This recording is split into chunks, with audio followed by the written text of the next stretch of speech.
ఓం నమ శివాయ. శ్రీ మాత్రే నమః. ఓం శ్రీ సాయిరాం. అందరికీ నమస్కారం అండి. ఈ రాశి వారికి నవంబర్ 28, 29, 30 తేదీలలో అనుకోని నిందలు పడుతున్నాయండి. జాగ్రత్త. ఎందుకు అంటే కనుక అసలు మీకు ఈ నింద పడుతుంది అనేది కూడా మీకు తెలియదన్నమాట. అటువంటి నిందలు పడుతున్నాయి. ఒక స్త్రీ మిమ్మల్ని ముంచాలి అని చెప్పి చూస్తుంది. ఇక్కడ కూడా జాగ్రత్త పడాలి. ఈ రాశి వారు ఈ వీడియో చూస్తున్నారు అంటే కనుక పరమేశ్వరుడి అనుగ్రహం ఉంది కాబట్టి ఈ వీడియోని చూస్తున్నారు అన్నట్టుగా భావించి వీడియోని ఎక్కడ కూడా స్కిప్ చేయకుండా చివరి వరకు చూసే ప్రయత్నం చేయండి.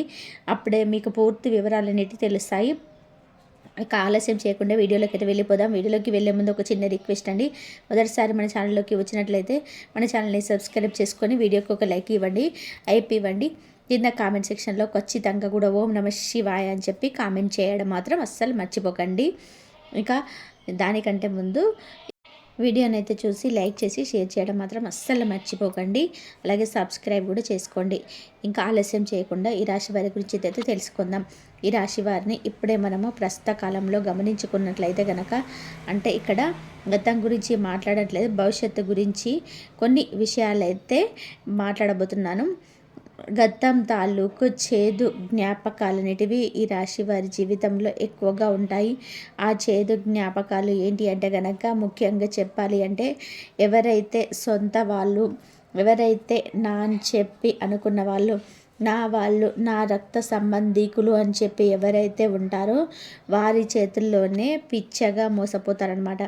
ఇక పిచ్చగా అనే మాట మీకు వాడకూడదండి. ఎందుకంటే కనుక ఎప్పుడు కూడా నా అనుకునే వాళ్ళు మోసం చేయడం అనేది, నమ్మడం అనేది అది మంచితనం వల్ల జరిగేదా మోసమే తప్ప పిచ్చితనం వల్ల జరిగే మోసం అయితే కాదనమాట. కాబట్టి ఈ యొక్క రాశివారు దీని కారణంగా చాలా వరకు కూడా దెబ్బతిన్నారు. దీని గురించి ఆలోచించి నా వారే నన్ను ఇలా చేస్తారే అని చెప్పేసి ఎక్కువగా బాధపడి ఎవరికి చెప్పుకోలేక, ఎందుకంటే ఏదైనా కష్టం వచ్చినా బాధ వచ్చినా కానీ నా అనుకున్న వాళ్ళకి చెప్తే ఆ బాధలు అనేటివి పోతాయి. అలాంటి వాళ్ళని కనుక ఈ యొక్క మోసం చేయడం, అవసరాలకి వాడుకోవడం, వదిలేసేయడం చేస్తే ఇక నేను ఎవరికి చెప్పుకోవాలి అని చెప్పేసి చాలా వరకు కూడా బాధపడతారు.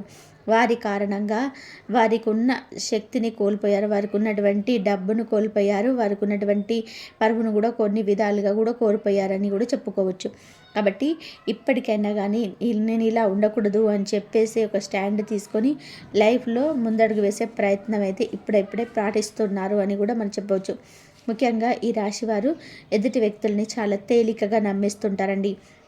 ఎదుటి వ్యక్తులతోటి ఎక్కువగా క్లోజ్గా ఉండడం, అందరూ కూడా నా వాళ్ళే కదా అని చెప్పేసి పలకరించుకోవడం, ఎప్పుడు ఏదైనా కొత్త వాళ్ళు కనిపించినా కూడా కలేసుకొని మాట్లాడుతూ ఉండడం, అంటే తన అన్నట్టుగా అందరినీ కూడా కలుపుకుంటూ వెళ్ళిపోవడం, అందరితో ఫ్రెండ్లీగా ఉండడం, ఇలా చేస్తూ ఉంటారు. ఈ యొక్క నేచర్ ఏదైతే ఉందో అంటే ఎదుటి వారిని ఫ్రెండ్లీగా, కొత్త వారిని కూడా మంచిగా పలకరించుకునే పద్ధతి ఏదైతే ఉందో ఈ పద్ధతి అనేది చాలా వరకు కూడా మంచిదే. కానీ కొన్ని విషయాల్లో మాత్రం అవతల వాళ్ళు ఇంత మంచితనాన్ని అర్థం చేసుకోలేక వీరు మంచిగా ఉంటున్నారు కదా అని చెప్పి వాళ్ళ యొక్క అవసరాలను మాత్రం గడుపుకునే ప్రయత్నం అయితే చేస్తున్నారు. కాబట్టి వారి యొక్క అవసరాలను గడిపించుకునే ప్రయత్నం చేసే వారితో మాత్రం జాగ్రత్తగా ఉండండి. అందరినీ కూడా అంత గుడ్డిగా నమ్మే ప్రయత్నం అయితే చేయొద్దు. ఎందుకంటే మీ వాళ్ళే మిమ్మల్ని మోసం చేసినప్పుడు ఎవరో బయట వాళ్ళని నమ్మడం కన్నా కూడా మనం మోసపోతాం అనేది మీరు తెలుసుకోవాలన్నమాట. అన్ని విషయాల్లో కూడా అంత మంచితనం అనేది పనికిరాదు. ఈ రాశి వారి యొక్క లైఫ్ పార్ట్నర్ గురించి చెప్పాలండి ఇక్కడ. ఎందుకు అంటే ఈ రాశివారు జీవితంలో ఎన్నో కష్టాలను, బాధలను, సమస్యలను అన్నిటినీ కూడా తట్టుకొని అన్నిటికీ కూడా అంటే ఇప్పుడు ఒక అలానే ముందుకొచ్చినప్పుడు ఆ అలానకు సైతం ఎదురీత వేయగలిగే శక్తి అనేది కొంతమందికి ఉంటుంది. కొంతమందిలో ఈ రాశివారు మొదటి స్థానంలో ఉంటారనమాట. అన్ని కష్టాలను, అన్ని బాధలను, అన్ని సమస్యలను తట్టుకొని నిలబడగలిగారు కాబట్టి జీవితంలో వీరికంటూ ఒక గొప్ప స్థానాన్ని ఏర్పరచుకోవాలి అని చెప్పి, అంటే ఎప్పుడైనా కానీ ఒక ఇనుము బాగా నిప్పు చేత కాల్చబడి తర్వాత బాగా పదునెక్కబడుతుందో, దానికంటూ ఒక ఆకారాన్ని ఏర్పరచగలుగుతుందో అదేవిధంగా వీరు ఎన్నో కష్టాలను, ఎన్నో బాధలను, ఎన్నో ఎదురు దెబ్బలను, ఎన్నో మోసాలను అన్నింటినీ నమ్మిన వాళ్ళు మోసం చేయడాన్ని, ఈ యొక్క మానసిక ఎదురు దెబ్బలు, శారీరకంగా అనారోగ్య సమస్యలు వచ్చాయనుకోండి, ఒక ట్యాబ్లెట్ వేసుకుంటే అది తగ్గుతుంది అని చెప్పి అదొక ధైర్యంగా ఉంటుంది. కానీ ఈ యొక్క మంచితనం అనే ముసుగు వేసుకొని ఎవరైతే మనల్ని మోసం చేస్తూ ఉంటారో, ఇటువంటి వాళ్ళ చేతుల్లోనే నమ్మి మనం మోసపోయినప్పుడు మాత్రం మనసుకు చాలా కష్టంగా అనిపిస్తుంది అనమాట. అన్ని కష్టాలను కూడా తట్టుకొని నిలబడ్డారు కాబట్టి వీరి యొక్క లైఫ్ పార్ట్నర్కి ఎటువంటి కష్టాలు రాకూడదు, ఎటువంటి బాధలు రాకూడదు, ఎటువంటి సమస్యల బారిన వారు పడకూడదు, వారి లైఫ్లో ఆనందంగా ఉండాలి అని చెప్పి వారి కోసం చాలా సాక్రిఫైజులు చేస్తుంటారు. వారి కోసం ఎంత దూరమైనా వెళ్తారు, ఏ పనైనా కూడా చేస్తారు. వారిని నలుగురిలో గౌరవంగా నిలబెట్టడం కోసం ఎంత కష్టం పని అయినా సరే వారికి కావాల్సిన అవసరాలన్నిటినీ కూడా తీరుస్తారనమాట. కాబట్టి వీరి యొక్క లైఫ్ పార్ట్నర్ చాలా చాలా అంటే చాలా లక్కీ అని చెప్పుకోవచ్చు అనమాట. కానీ వీరికి అంటే ఆశించినంత సిరి సంపదలు అయితే ఉండవండి ఈ రాశి వారికి. ఈ విషయంలో ఎస్ అయితే ఎస్ అని చెప్పండి, లేదంటే మాకు చాలా ఆస్తులు ఉన్నాయి అని చెప్పి కామెంట్ చేయండి. ఎందుకంటే కనుక ఈ రాశివారు కష్టపడి వీరికి వెనకటి తరాల నుంచి వచ్చిన ఆస్తులు అనేటివి చాలా తక్కువగా ఉంటాయన్నమాట. ఏదైనా కానీ వీరి చేతులతో వీరు కష్టపడి సంపాదించుకున్న సొమ్ము వలన నలుగురిలో గౌరవ మర్యాదలు పెరగడమే తప్ప వెనకటి నుంచి వచ్చిన ఆస్తిపాస్తులు అనేటివి వీరికి అంతగా ఉండవు. కాబట్టి ముఖ్యంగా ఈ రాశివారు వీరి కష్టాన్ని నమ్ముకున్న వాళ్ళు కాబట్టి జీవితంలో అంటే ఎక్కడ తప్పటడుగు వేయకుండా ఎక్కడైతే పడ్డామో అని చెప్పి మళ్ళీ లేచి నిల్చోవాలి అని జీవిత సత్యాలను కూడా నేర్చుకుంటారనమాట. ఇక ముఖ్యంగా మీకు కొన్ని అపనిందలేటివి ఇప్పుడు పడబోతున్నాయి. ఇప్పుడు ఈ యొక్క డిసెంబర్ అంటే మనకిప్పుడు నవంబర్ నెలాఖరు వచ్చేసింది. ఈ యొక్క డిసెంబర్లో మీకు కొన్ని నిందలు అయితే పడబోతున్నాయి. అంటే మనకు అనుకోకుండా నిందలు అని చెప్పి వేటిని అంటారు, మనం ఒక పని చేయకుండా ఒక పని మనం చేస్తాము అని చెప్పి మనకు నింద పడినట్టు, ఒక తప్పు మనము చేయకుండా ఆ తప్పు చేశామంటే మనకి నింద పడినట్టు. అలాగే ఎప్పుడైనా కానీ ఎదురుగా ఒక దొంగతనం చేయకుండా మనము చేసాము అంటే మనం అవమానించినట్టు, అపనింద వేసినట్టు అవుతుంది. ఇటువంటి నిందలు అనేటివి మీకు ఇప్పుడు పడబోతున్నాయి. ఎందుకు అంటే గనక కొంతమంది విషయాలలో మీరు జోక్యం చేసుకోవడం వలన ఇక్కడి మాటలు అక్కడ మాటలు ఇక్కడ చెప్పారు అని చెప్పి మీరు ఇక్కడ చెప్పలేదు, జాగ్రత్తగా వినండి. ఇక్కడ మాటలు అక్కడ మాటలు ఇక్కడ చెప్పారు అని చెప్పి మీ మీద నిందలు పడబోతున్నాయి. కాబట్టి ఇప్పటి నుంచి ఈ యొక్క కొత్త సంవత్సరంలో ఈ యొక్క డిసెంబర్ ఎండింగ్లో కొత్త సంవత్సరంలో నిందలు పడే అవకాశం ఉంది. కాబట్టి మీరు ఇక్కడ విషయాలు ఇక్కడే మర్చిపోండి, అక్కడ విషయాలు అక్కడే మర్చిపోండి. ఎవరి దగ్గర కూడా నోరెత్తొద్దు. మీ పనేంటి, మీరేం చేస్తున్నారు, మీ యొక్క డబ్బు గురించి ఆలోచించుకోవడం, మీ యొక్క హెల్త్ గురించి ఆలోచించుకోవడం, మీ కుటుంబం గురించి ఆలోచించుకోవడం అంతవరకే. కానీ ఎదుటివారు ఎవరొక నలుగురు ఐదుగురు కలిసి గ్రూప్గా మాట్లాడుకున్నా కానీ, లేదంటే వేరే వాళ్ళు ఎవరైనా కానీ గొడవలు పడుతున్నా, దెబ్బలు ఆడుకుంటున్నా వారి మధ్యలో వెళ్ళి మీరు పరిష్కారం చెప్పాలని చెప్పి చూడడం కానీ, ఇక్కడ మీరు మంచిగా మాట్లాడాలి, మంచి చేయాలని చెప్పి చూస్తున్నా కానీ వారు మాత్రం మిమ్మల్ని తప్పుగా అపార్థం చేసుకొని వారి వల్లే ఈరోజు గొడవ పెద్దదైంది, మన మధ్యలోకి రాకుండా ఉంటే మనం వెంటనే కలిసిపోయే వాళ్ళము, లేదంటే వారు ఈ మాట నాతో చెప్పారు, మీరు చెప్పకపోయినా చెప్పారు అని చెప్పి ఇలా బంధువుల మధ్య కలహాలు వచ్చే అవకాశం ఉంది. ఈ యొక్క అపనిందల వలన మీ యొక్క సొంత స్నేహితులు విడిపోయే అవకాశం అయితే ఉంది.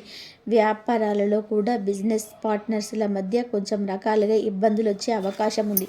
కాబట్టి ఈ యొక్క నిందలు తప్పించుకోవాలి అంటే నేను ఇందాక చెప్పినట్టుగా ఎక్కడికక్కడ దూరంగా ఉండే ప్రయత్నం చేయండి. మీ పనులు మీరు చూసుకునే ప్రయత్నం చేయండి. దీనివల్ల మీకు చాలా వరకు నిందలు అనేవి తగ్గుతాయి. ఇప్పుడు మనకి నిందలు వస్తున్నాయి అని చెప్పి ముందుగా తెలిసినప్పుడు జాగ్రత్త పడడం అనేది ముఖ్యం కదండి. జాగ్రత్త అంటే ముందుగా మనకి తెలియక ఎక్కడ అంటే మన మంచితనం చూపించి మనకు వచ్చిందంటే అది ఒకది. నేను ఇక్కడ ఈ రాశి వారికి ప్రత్యేకంగా చెప్తున్నాను కాబట్టి ఈ విషయంలో మాత్రం చాలా జాగ్రత్తగా ఉండాలి. ఒక స్త్రీ మిమ్మల్ని ముంచాలి అని చెప్పి చూస్తుంది అని చెప్పాను కదా. ఇంతకీ ఆ స్త్రీ ఎవరు అంటే గనక ఆ స్త్రీ మీ యొక్క ఇంట్లో ఉన్న స్త్రీ అన్నమాట. ముఖ్యంగా మీ యొక్క రక్త సంబంధం ఆ స్త్రీ. మీకంటే వయసులో పెద్ద వ్యక్తి. మీ యొక్క రక్త సంబంధం తెలుస్తుంది. ఈ స్త్రీ మిమ్మల్ని గతంలో చాలా వరకు కూడా అవసరాలకి వాడుకుంది. అదే విధంగా మిమ్మల్ని ఎన్నో రకాలుగా మీ చేతుల్లో డబ్బులు ఖర్చు పెట్టించింది. ఇంకా వారికి ఉన్న అవసరాలన్నీ గడిపించుకోవడం కోసం మీతో మంచితనం అనే ముసుగును వేసుకొని నటిస్తుంది. కాబట్టి ఆ స్త్రీతోటి మాత్రం చాలా జాగ్రత్తగా ఉండండి. ఆ స్త్రీ కేవలం మీకు తనకి ఉన్న బాండింగ్ ఏంటంటే కనుక రక్త సంబంధం అనే బాండింగ్. ఇంకా రక్త సంబంధం ఉన్నంత మాత్రాన ప్రేమ ఉంటుంది అని అనుకుంటే తప్పు. ప్రేమ ఉన్న వాళ్ళ గురించి నేను మాట్లాడటం లేదు. రక్త సంబంధం కోసం ప్రాణాలు ఇచ్చేవారు కూడా ఉంటారు, కానీ ప్రాణాలు తీసేవాళ్ళు కూడా ఉంటారు. ఇక్కడ వీళ్ళు రెండో రకానికి చెందిన వాళ్ళు. వీళ్ళు కేవలం అవసరాల కోసం మాత్రమే మీ దగ్గరికి వస్తున్నారా? జాగ్రత్త. ఏదైనా పని ఉంది అని చెప్పి అనుకున్నప్పుడు మాత్రమే మిమ్మల్ని కలుస్తున్నారా? జాగ్రత్త. ఏదైనా ముఖ్యమైన పని కోసం మాత్రమే గుర్తుపెట్టుకొని ఫోన్ చేస్తున్నారా? జాగ్రత్త. ఎందుకు అంటే గనక వారు అంటే ఒక బొమ్మని కనుక మనం చూసినట్లయితే కీ బొమ్మ, మనం చిన్నపిల్లలప్పుడు ఆడుకునే బాలం, మనం దానికి బాగా కీ ఇచ్చామనుకోండి ఆ బొమ్మ ఆడుతుంది. అదే కీ ఆపేస్తే, కీ ఇవ్వకుండా ఉంటే అది ఎక్కడున్న బొమ్మ అక్కడే ఉంటుంది. అలాగే అవసరమైనప్పుడు వచ్చి మీ దగ్గరికి కీ ఇస్తున్నారు. మిమ్మల్ని వారికి తగ్గట్టుగా ఆడించుకోవాలని చెప్పి ప్రయత్నం చేస్తున్నారు. అవసరం లేనప్పుడు ఆ బొమ్మను పక్కన పెట్టేస్తున్నారు. అంటే ఇక్కడ వాళ్ళ దృష్టిలో మీరు బొమ్మ, వాళ్ళకి ఇచ్చినప్పుడు ఆడుతారు అనే ఒక అలుసు ప్రభావం అనేది మీ మీద వారికి ఏర్పడింది. కాబట్టి మిమ్మల్ని అవసరాలకు ఆడించుకోవాలని చెప్పి చూస్తున్నారు. అంటే మనిషిగా విలువ లేదు, రక్త సంబంధంగా ప్రేమ లేదు, ప్రేమగా విలువను పెంచే అవకాశం కూడా లేదు. కేవలం ఒక వస్తువులాగా మాత్రమే మిమ్మల్ని భావిస్తున్నారు. ఇటువంటి వారు తేనె పూసిన కత్తిల్ లాంటి వారండి. దరిద్రం ఏంటంటే రక్త సంబంధికులలోని ఇటువంటి వాళ్ళు ఉండడం ఇంకా దరిద్రం. చాలామంది మనం గమనించి ఉన్నట్లయితే కనుక, అంటే ఇప్పుడు సమాజంలో ఒక 100% మనం వేసుకున్నట్లయితే 100%లో దాదాపుగా ఒక 40% 30% మంది ప్రేమగా ఉంటున్నారు తప్ప మిగిలిన వారు మాత్రం ఎక్కడ డబ్బు ఉంటే అటు తిరిగిపోతున్నారు. ఎటు ప్రేమలు విరిగి రక్త సంబంధాల్లో సంబంధం లేదు. డబ్బుంటే పలుకుబడి ఉంటే వాడే రాజు, వాడే రెడ్డి. డబ్బు లేని వాడు మాత్రం రక్త సంబంధికులైన పక్క తిప్పుకోవడానికి చూస్తూ ఉంటారు. ఇదే జరుగుతుంది సమాజంలో. కాబట్టి ఇటువంటి దుర్మార్గమైన సమాజంలో మనం బతుకుతున్నాం. కాబట్టి చుట్టూ ముళ్ళే ఉంటాయి. కాబట్టి ముళ్ళల్లో అడుగు పెట్టకుండా గుచ్చుకుంటాయి అప్పుడప్పుడు. కానీ గుచ్చుకున్నా కూడా వాటిని భరిస్తూ బయటకి వచ్చే ప్రయత్నం అయితే చేయాలి తప్ప ఆ ముళ్ళల్లో పడిపోకూడదు. ముళ్ళలో పడిపోతే ఏమవుతుంది? ముళ్ళంతా గుచ్చుకుపోయి చివరికి చనిపోతాం కూడా. అదే ఒక ముళ్ళు 2 ముళ్ళు గుచ్చుకుంటే రెండోసారి మళ్ళీ ఆ పొదలోకి రావడానికి భయపడిపోతాం అన్నమాట. కాబట్టి ఇటువంటి స్త్రీ మీ యొక్క జీవితంలో ఉందంటే మిమ్మల్ని ఒక వస్తువులాగా చూస్తుంది.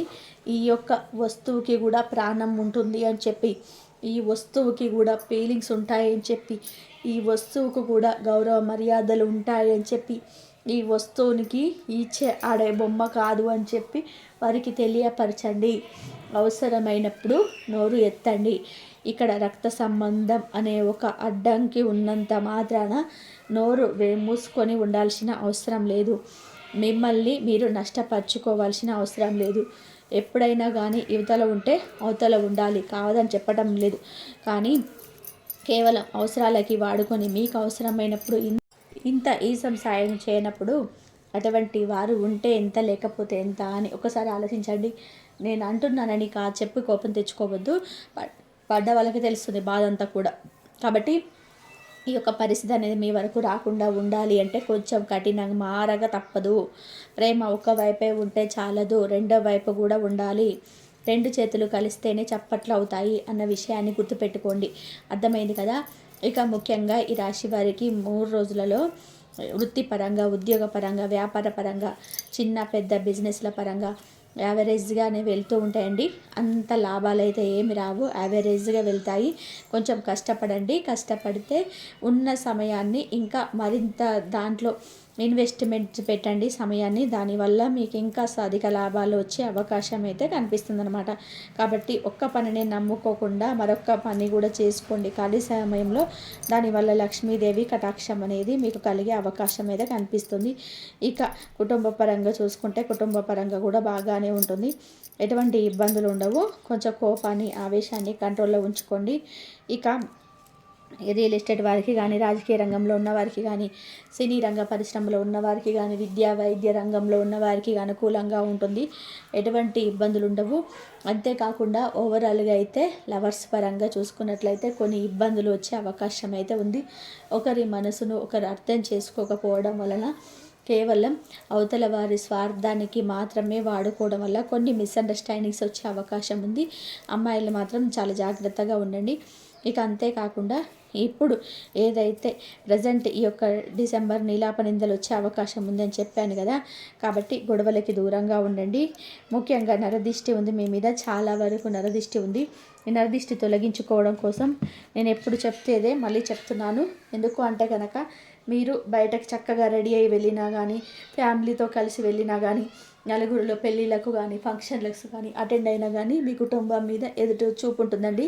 ఈ యొక్క చూపు వల్ల ఏమవుతుందంటే కనుక కుటుంబంలో చిన్న చిన్న కలహాలు, అనారోగ్య సమస్యలు, పిల్లలకి ఏదో ఒక ప్రాబ్లమ్స్ రావడం, అంటే పిల్లలు చెప్పిన మాట వినకపోవడం, భార్యాభర్తల మధ్య అసలు గొడవలే ఎందుకు వస్తున్నాయో కూడా తెలియకుండా ఉండడం, గొడవకుండా పడుకుంటూ ఉండడం, ఇవన్నీ జరుగుతున్నాయి అన్నమాట.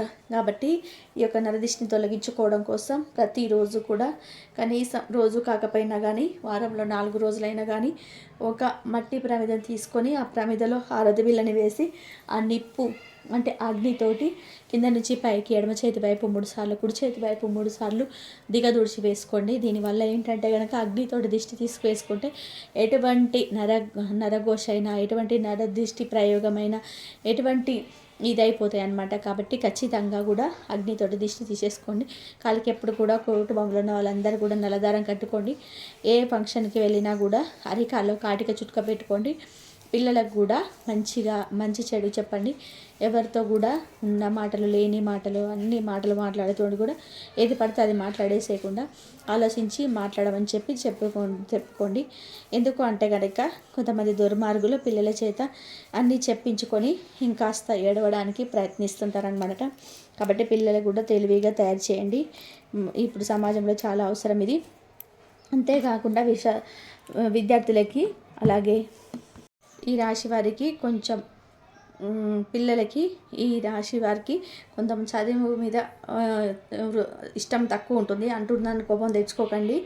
మనలో ఉండే మైనస్ని మనం ఒప్పుకోగలగాలన్నమాట. ఏమీ అనట్లేదు, కాస్త కష్టపడండి. ఎందుకు అంటే కనుక ఈ యొక్క ప్రపంచంలో మనకి గర్వంగా దర్జాగా చూపించేది ఏమైనా ఉందంటే అది చదివే అన్నమాట. మనకంటూ ఒక స్థాయిని ఏర్పరచగలిగేది కూడా చదివే. కాబట్టి ఆ చదువును నిర్లక్ష్యం చేసుకోవద్దు. మీకంటూ ఒక ప్రత్యేకమైన గుర్తింపు, ప్రత్యేకమైన ఒక ఇది అనేది ఏర్పడుతుందన్నమాట చదువు వల్ల. కాబట్టి ఆ యొక్క చదువుని మాత్రం నిర్లక్ష్యం చేసుకోవద్దు. ఇక ఎప్పుడైనా కుదిరినప్పుడు ఒక సోమవారం రోజు శివాలయానికి వెళ్ళి శివుడికి అన్నంతో అభిషేకం చేయించుకోండి. ఈ విధంగా అన్నాభిషేకం చేసుకోవడం వల్ల మీకున్నటువంటి జాతక దోషాలు, గ్రహ దోషాలు, ఏలినాటి శని దోషాలు, అర్ధాష్టమ శని దోషాలు, రాహుకుజ దోషాలు, ఇవన్నీ కూడా చాలా వరకు కూడా సమస్యలన్నీ కూడా పూర్తయిపోతాయి అన్నమాట. పూర్తిగా తగ్గిపోతాయి. ఎటువంటి ఇబ్బందులు అనేటివి లేకుండా లైఫ్లో హ్యాపీగా ముందడుగు వేయగలుగుతారు. ఏ పనులు చేసుకున్నా కానీ ఆ పనిలో చక్కటి కలుసుబాటు అనేది ఉంటుందన్నమాట. అర్థమైంది కదండి. ఈ చిన్న చిన్న పనులు చేసుకుంటూ వేటికి దూరంగా ఉండాలి, ఎవరికి దూరంగా ఉండాలి, ఏ స్త్రీకి దూరంగా ఉండాలి, ఎవరికి, ఇవన్నీ కూడా తెలియపరిచాను కదా. వీటన్ని ఫాలో అయిపోండి. ఇవన్నీ కూడా ఏవి అవసరం లేదు. ఇంకా మీకు నచ్చినట్టుగా ఉంటుంది, ఆనందంగా ఉంటుంది. కొన్ని పరిస్థితులలో మన నోటికి ఏదైతే పని చెప్పకూడదు అనుకుంటామో అటువంటి సమయంలో కానీ చెప్పడం వల్ల మాత్రమే మన కొన్ని సమస్యలు పడిపోకుండా ఉండగలుగుతాము. అది కూడా తెలుసుకోండి. అర్థమైంది కదా. కాబట్టి మీకు దైవారాధన కంపల్సరీ మీరు చేసుకోండి. దైవారాధన చేసుకోవడం వల్ల కూడా మీకు మంచి జరిగే అవకాశం అయితే ఎక్కువగా ఉంటుంది. ఎదుటివారి చూపు కూడా మీ మీద పడదు. అంతా దైవమే చూసుకోండి. దైవం మీద భారం వేసేసి మీ పనులు మీరు చేసుకున్నారంటే, దైవం మీద మొత్తం భారం వేస్తే అంతా దైవమే చూసుకుంటాడు. నమ్మకంతో, భక్తితోటి కనుక మీరు నమ్మకంతో చేసుకోండి. మీరు ఎంత మంచి చేయాలని చూసినా, వాళ్ళు చేయాలని చూసినా అన్న వారికి కూడా ఆ దైవమే మీకు తోడుండి మీకు మంచి జరుగుతుంది. మీరు కంపల్సరిగా దైవారాధన చేసుకోండి. కాబట్టి దైవారాధన చేసుకున్న ప్రతి ఒక్కరికి కూడా మంచి జరుగుతుంది. కాబట్టి ఇలా మీకు బంధువుల దగ్గర నుంచి కలహాలు వచ్చినా సరే, అపనిందల వలన ఎటువంటి ప్రాబ్లం ఉన్నా సరే, మీరైతే బయట వాళ్ళ దగ్గర పోయి పైసలు ఖర్చు పెట్టుకొని అన్నీ చేయాల్సిన అవసరం లేకుండా ఇంట్లో దైవాన్ని, మీ కుల దైవం కానీ మీ ఇష్ట దైవం కానీ మొక్కుకొని మీరు పూజలు చేసుకోండి. మంచి జరిగే అవకాశం అయితే ఎక్కువగా ఉంటుంది. ఈ వీడియో కనుక మీకు నచ్చినట్లయితే ప్లీజ్ లైక్ చేయండి, షేర్ చేయండి, సబ్స్క్రైబ్ చేయండి. మరొక మంచి వీడియోతోటి మళ్ళీ కలుద్దాం. ధన్యవాదాలు.